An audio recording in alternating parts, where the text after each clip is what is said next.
Hey guys, welcome back. Today we will be discussing racing line and why it is the most important factor when going fast on the racetrack. What makes the ideal racing line so important is the fact that it will be the basis of everything you do on track. The racing line will decide everything from speed to braking points, so it's important you know the best line around a course. Starting off, the goal of the ideal racing line is to maximize speed around curves while driving. The easiest way to maximize your speed through a turn is by creating the biggest radius possible. What I'm talking about when I say radius is essentially how far you're turning the wheel. The further you turn the wheel, the slower you have to go. Just as a quick mental demonstration, imagine you are on the highway. This is a place where cars of all kinds can go excess of 100 miles per hour without fear of losing control. Compare that scenario to that of a parking garage, where even hypercars would struggle to make a turn faster than 30 miles per hour. The biggest difference between these scenarios is the radius of these turns. Within a parking garage, turns are sharp and will require large amounts of wheel input. However, on the highway, you have large sweeping bends and extremely large radiuses. Now that we understand how a turn's radius affects speed, we can begin looking at how to make the biggest radius in a turn. As an example, we are using a common turn you can find anywhere, from your neighborhood to a racetrack. The biggest possible radius we can achieve would look something very similar to this.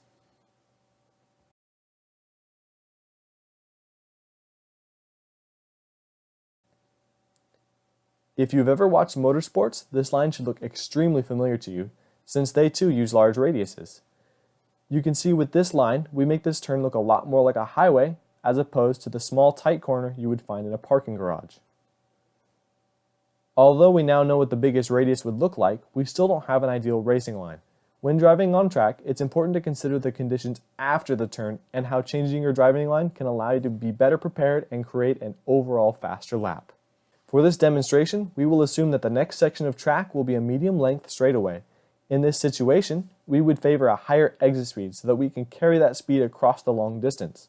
In order to change the exit speed, we will need to change the radius we use while entering the corner. By changing our first radius, we create two separate radii within this single turn, while still maximizing the cornering speed. As we enter the turn, we will wait slightly longer to initiate the turn. By doing this, we make the radius as we exit the turn much larger. With the larger exit radius, we can begin accelerating sooner and reach a higher top speed on the straight and an overall faster lap time. As a final overview of the line we should take for this turn, we enter on the right-hand side while slowing the car.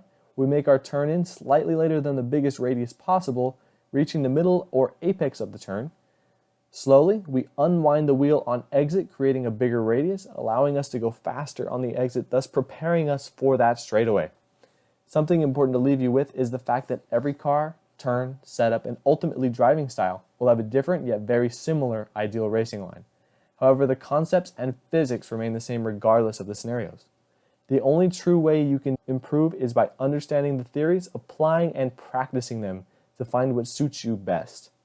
If you wish to gain any more tips on going fast, I encourage you to check out the channel and stay open-minded when driving. See you next time, guys.